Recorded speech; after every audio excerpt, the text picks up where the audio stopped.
The moment my boss asked me to close the glass door behind me, the office felt smaller, like the walls were leaning in to listen, and when she placed her hand on her stomach and told me the baby growing inside her was mine, the world didn't explode the way movies promise it does. It simply went silent, terrifyingly silent, and my first thought wasn't about love or scandal or consequences. It was the stunned realization that I was standing at the edge of a life I never planned for, asking myself, if this meant I was really going to be a dad. And before this story goes any further, if you believe in kindness, second chances, and the idea that ordinary people can rise to extraordinary moments, please take a second right now to like this video, subscribe to the channel, share it with someone who needs hope today, and comment below to tell us where you're watching from, because stories like this are meant to travel farther than we ever can. My name is Daniel Harper, and up until that moment I thought I understood the shape of my life. A neat routine of early mornings, late nights, and quiet ambition, working as a project analyst in a mid-sized firm where Margaret Collins was more than just my boss. She was the definition of composed authority, the kind of woman who never raised her voice and never missed a detail, admired from a professional distance by everyone in the office, including me, though admiration was all it ever was.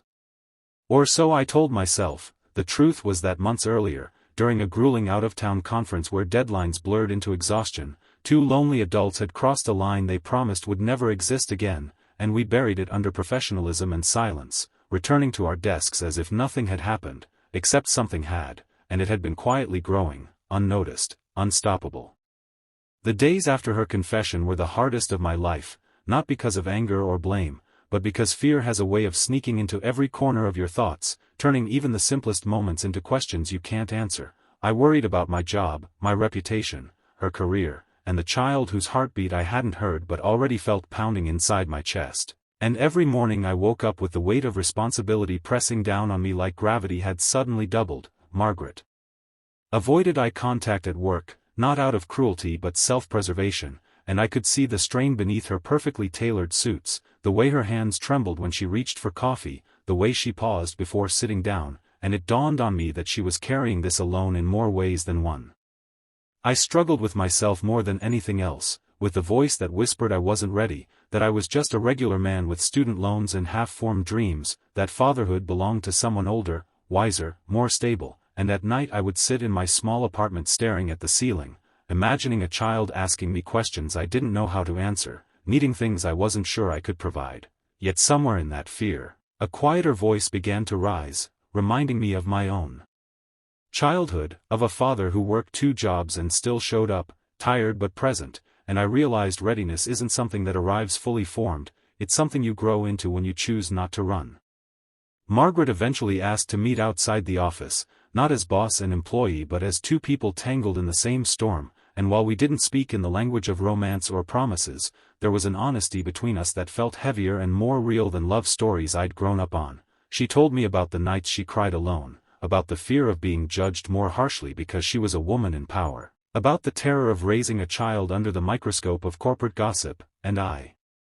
listened, really listened, realizing that this wasn't about me stepping up for a title like father, it was about showing up as a human being when it mattered most.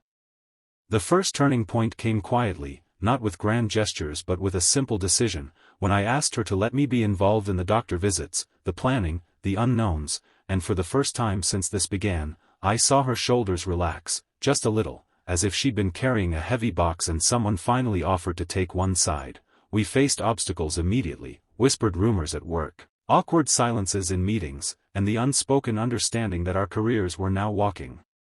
a tightrope, but something inside me had shifted, fear no longer owned me completely, and in its place grew a stubborn resolve to protect this fragile future we were shaping. As months passed, the baby became real in ways that words can't fully capture, in ultrasound images pinned carefully inside a drawer, in tiny clothes Margaret hid away like sacred objects, and in the way my hand instinctively reached for her belly when she looked tired, and I learned that love doesn't always arrive as fireworks, sometimes it seeps in slowly, through responsibility, through shared vulnerability, through choosing to stay when leaving would be easier. I took on extra freelance work, cut back on everything unnecessary, and started building a version of myself that a child could someday look up to, not perfect, but present and trying. The biggest challenge came when the company found out, not through us, but through the cruel efficiency of gossip, and we were called into separate meetings, facing questions disguised as concern, policies dressed up as fairness, and the looming possibility that one or both of us could lose everything we'd worked for. That night, as I sat alone after Margaret told me what was at stake, I felt the old panic return, sharper than ever. But this time it didn't paralyze me, it pushed me forward. Because I understood something I hadn't before, that courage isn't the absence of fear, it's the decision that something else matters more. In the end, consequences did come, just not the ones we expected. Margaret chose to step down from her role to protect the company from scandal, a sacrifice that stunned everyone who underestimated her strength, and I was offered a different position, one with less prestige but more stability, and as unfair as it all felt, we accepted it, not as victims, but as parents prioritizing a life over a ladder. Those months taught me that success isn't always climbing higher, sometimes it's standing firm when the ground shifts beneath you. When our son, Ethan, was born, the room filled with a kind of light I didn't know existed, and the first time I held him, his tiny fingers wrapped around mine with a trust so complete it nearly broke me, because in that moment every fear, every doubt, every sleepless night suddenly made sense, and I knew that whatever kind of father I became would be shaped by this feeling, this overwhelming mix of terror and love that leaves no room for half measures. Life didn't magically become easy after that. There were nights of exhaustion, moments of tension between Margaret and me as we learned to navigate parenthood without the fairy tale script, but there was also laughter, shared victories, and a partnership forged not in perfection, but in perseverance, and slowly, quietly, we built a family that didn't look like what either of us had imagined, but felt more real than anything we'd ever planned.